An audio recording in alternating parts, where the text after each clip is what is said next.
Greetings from Indian Newslink. I'm Venkat Raman here. We welcome Swami Tadananda of the Ramakrishna Vedanta Centre in Auckland. The last two episodes, we spoke about the need for the well-being of people and how the Ramakrishna Vedanta Centre and Swami Tadananda have been engaged in this effort of creating better well-being among people. In the last episode, Swami Tadananda spoke about two very interesting aspects of how physical scientists explore space, whereas spiritual scientists like him try to help people to explore the inner space of self-realization, which is the pathway to better well-being, especially in mental health.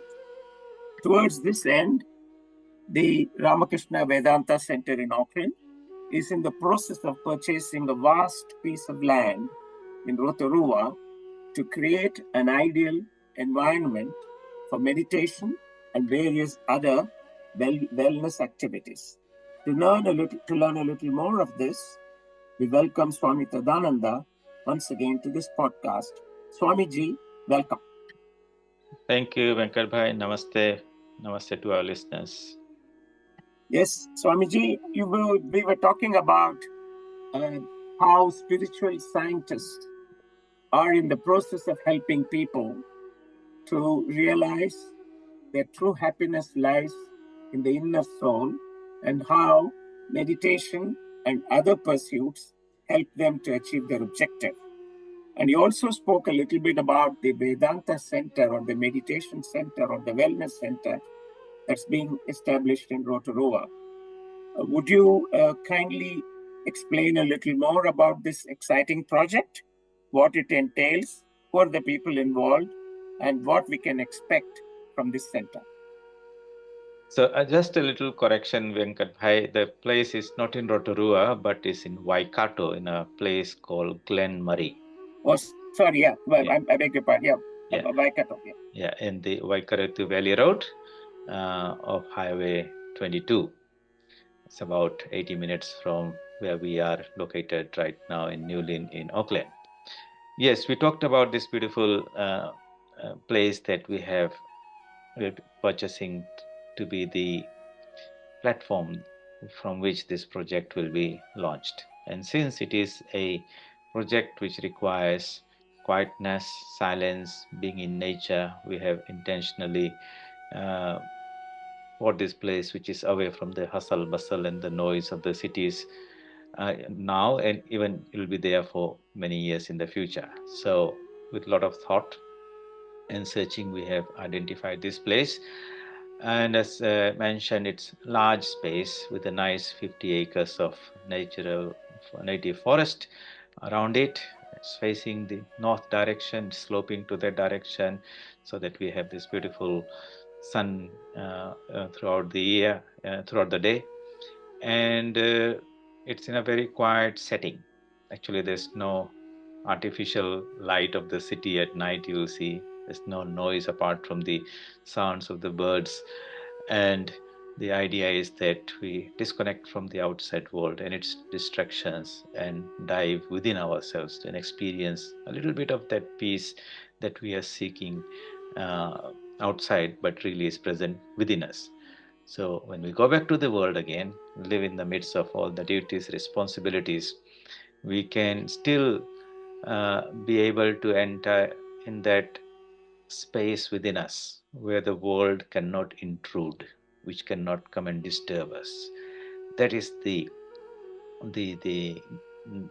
exercise of meditation, the gift it gives to a person. It doesn't say run away from the world, but let not the world affect us when we are in the midst of it. And that requires some training. And meditation is that technique of art, and the art, we call it more mind management techniques. How to manage our mind and emotions, how to be grounded in our own self, how to have that balance and poise. So the world can be whirling around in its madness, but we are not being affected by it. And I think that is a secret of living in the world. If the world knocks us every now and then that makes us miserable. So that is what resilience is. We cannot change the outside world, but we can make ourselves strong that the world cannot affect us or disturb us too much, so to say. So that is uh, the the general idea behind meditation. How we think that meditation would be a wonderful tool to empower people to have a greater control over their internal mind, so that the outside world they can discharge their duties and responsibilities and yet maintain that balance. And this knowledge has been there for thousands of years in so many cultures. It's just that we would like to now share it with anyone and everyone. So that property will be developed in time, over time, to be a place where people from anywhere in the world can come. It's not really very far, but if we had kept it very close to a city, then at some point it will become surrounded by all the noise and things and take the very charm and the essence of what we are trying to achieve. So, but it's worthwhile if you're going to come and stay with us a weekend or week. Then it's not too much of a drive, we think. And so when the project gets develops, we'll share all this information through our website, like who can come, when they come, how they can come, which programs they can join, and how there will be a follow-up, and keep on supporting them even after they have come and gone through the online training and the in-house training. So we were It's a talking. residential campus, which means It will be a residential campus with some very basic facilities. Here we don't want to create a luxurious thing. It is about having a simple life, but more not being grounded at the physical level. Simple food, simple routine, but living more in the mind, in the spirit. We right. need that quietness to be able to observe the mind within. The world is very, very distracting. So unless we get away from it, it will keep on pulling us out all the time. And we never get a taste of that wonderful peace that is available inside all of us. And that's why we want to create a space externally that will facilitate that inward journey, so that we get a taste of it, and then we want to establish ourselves in that through our regular practice and develop that strength and resilience, where there can be tremendous amount of commotion outside, but there's Yeah. tremendous amount of peace within us. Okay. The participation of people in this will be on payment basis, Swamiji? Well, we'll see. We don't want to really make it. It won't be a commercial thing. There will be expenses there that will go towards, running and maintenance. If people are going to come and stay with us in a remote place, then there'll be costs for accommodation and food and all that. But it will be very simple and basic, so that it's not about making any profit. It's more about giving service to them, and it can come from people if they can afford it, or from other sources, sponsors and other people can come and support those who are not in a position to afford this. But it will be very, very uh, not very high costs. I think we'll be able to manage, just like in our various services around in India, at a fraction of a cost compared to other organizations. And the language of communication will be English. Yes, the common language, I think here everyone understands English, but it's more of a language of the heart. Yeah. The English is the medium, so to say. So, when will the first activities begin? What do you envisage how it will start? Well, as I said, our first task is to raise some funds and Yeah. pay this off. We hope to do this by the end of May this year, and then move in, look at the infrastructure that is there, and work with architects and designers to see how we can modify that place and get the proper approvals from the council, so that we can convert that in for this particular purpose. That might take some time, because we all know these things just don't happen overnight.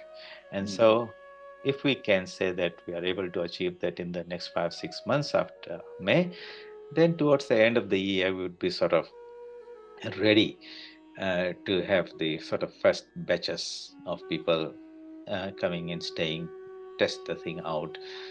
And so, probably in right earnest, the programs would probably start early next year, hopefully, Yeah. where we are bringing people in there. But the online part of it, that can start much earlier because that's not dependent on any physical things. So we are already developing the site, the website, and at the right time we will share that with the communities people out there, and they can start joining and be interacting with us and complete the online part of it before they are ready to come for the actual practical experience, because without some preparation they will not benefit very much from the 7 days if they spend with us type of thing.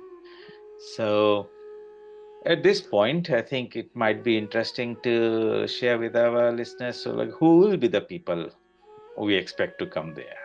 Do we Yeah. expect anyone and everyone, I think? Or so we have a very strategic approach, Venkat Bhai, about who are the people that will join this training of trainers program. Individuals will also be able to come now and then wherever the slots are available. So there are 5 categories of people that we would like to work with or collaborate with as in partnership.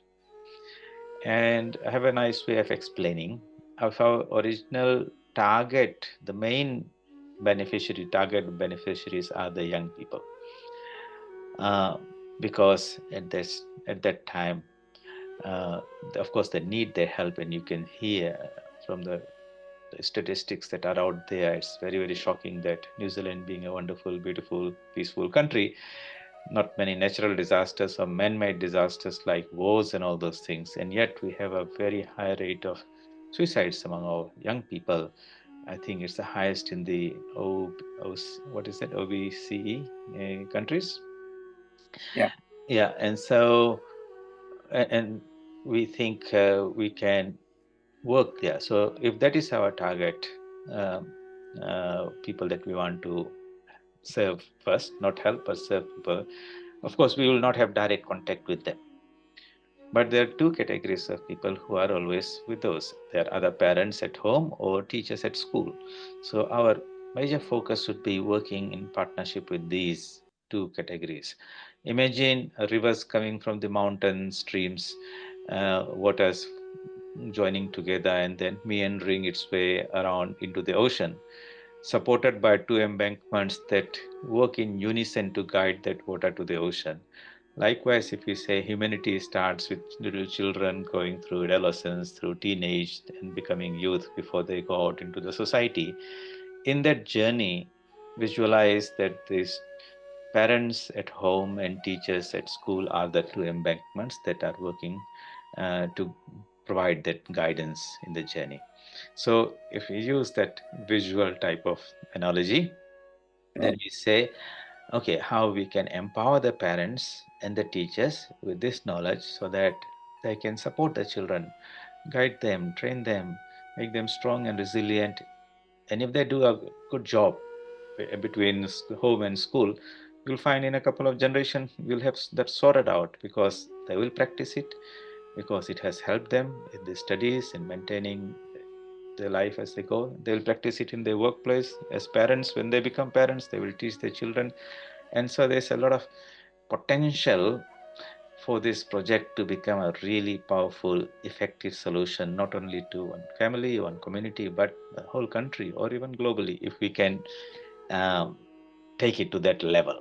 But the potentiality of this approach is there. So what we are going to do is provide this knowledge. And to make it more accessible, have started recording a series of podcasts which we call Rhythm for Parents. Another will come for Rhythm for Teachers. This will be just like conversations with teachers and parents, where we can share the knowledge relevant to them. And this will then again be put together in form of courses. So there's a structure and a system, how it's consumed, and interactiveness and actually practice of it, of meditation, where parents can sit down with their children daily and say, we'll as a family sit down and meditate for 5 minutes and 10 minutes, get them into the habit, and Just like we sit down on dining table and eat food for the body, we'll have some food for the mind, food for the soul together at home. And at school, as our experience has shown in Fiji and the First Nations school in Brisbane, the teachers can utilize this simple guided meditation to train the children, become calm, become focused, pay attention, overcome this problem of ADHD, anxiety, and all that before they start teaching, creating the right teaching, learning mind space, so to say. And so these are our primary targets. Slowly that will spread. But we do not want to leave out people who are already grown up and out there in workplace, parents, workers, and all that. So our third partner that we want to work are corporates, business houses, employers. And we know that after COVID and all this crisis and hardships of life, the productivity level of workers has gone down. That's what all the employees are saying. It's not to blame the employees, it's just that life is so hard and they're struggling to maintain balance in their life. So it will pay for the employer to invest a little bit of time into providing that support to the employees in the space of mental well being. And so our proposal is to work with such organizations who are ready to send to us their nominated wellness officers to whom we will share this knowledge and the arts and the technique of training others. So they will be really going through the training of trainers program. It's one thing to practice something for yourself, it's another thing, it requires more skill to teach that to somebody else. And yeah, we don't want it to be a theoretical thing that I've just learned it from some source and I'm delivering it without practicing it. It should come from the conviction of a personal experience, and that is why we feel that such people would be the ones who will be coming to the site. And by the time they leave, we have made sure that they know the nuances of teaching people from in different stages of uh, uh, development, different age groups, different backgrounds, different cultures, respecting uh, them as they are and helping them rather than sort of imposing something. So these things have to be nicely taught to them, and then only we should. I would like them to go out and provide that service to them. So imagine a company sends one or two of their wellness officers, they go back to the company, they set up a program where rather than waiting people to get too stressed and seeking some help, they put together a proper place and facilities where everyone has access to that type of support and service, and meditation becomes a regular thing. In so many ways, it will be beneficial. Even if the productivity level goes up by 5%, 10%, it translates into a lot of profit for the people, for the right, company. right. So that itself is sufficient incentive, I think, for any employer uh, Yeah, right. from purely financial point of view to invest the time in this.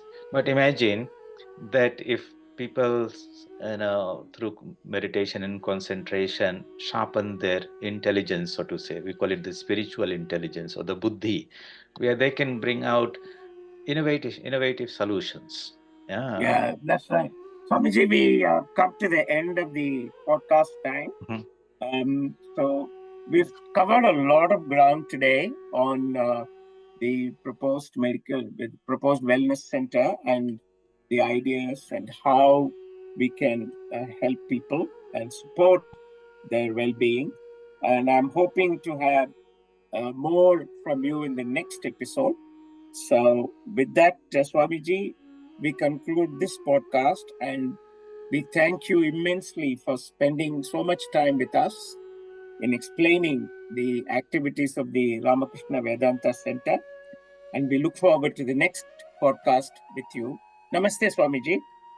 Namaste, Venkat Bhai. I think for the benefit of our listeners, we can just say that we are going to continue the discussion where we're ending. Today, we Yeah, talked about two or three beneficiaries, the parents and the teachers in business houses.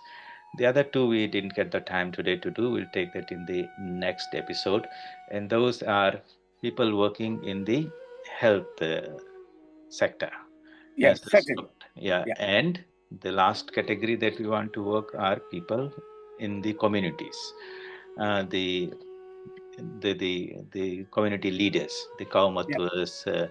So we'll spend some time to share our vision how they can join us and take this knowledge Sure. to their people. Yes.